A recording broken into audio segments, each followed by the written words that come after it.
খবর 24 সাথে আপনাকে স্বাগত।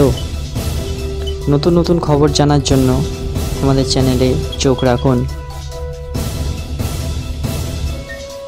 বাড়ির সামনে বেলগাছে বাঁধা দোলনায় দুলছিল 8 বছরের শিশু। হঠাৎ দুর্ঘটনা, দোলনার দড়ি গলায় জড়িয়ে শ্বাসরোধ হয়ে মৃত্যু হলো শিশুটির। ঘটনাটি ঘটেছে নদিয়ার রানাঘাট থানা এলাকায়।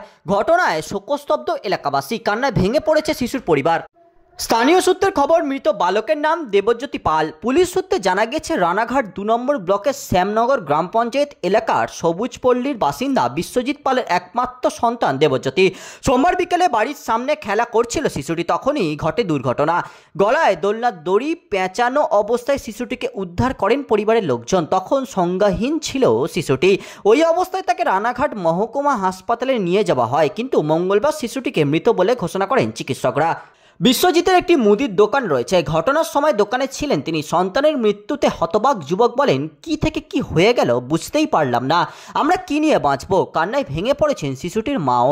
এমন ঘটনায় শোকস্তব্ধ গোটা গ্রাম। ব্যুরো রিপোর্ট, খবর 24/7।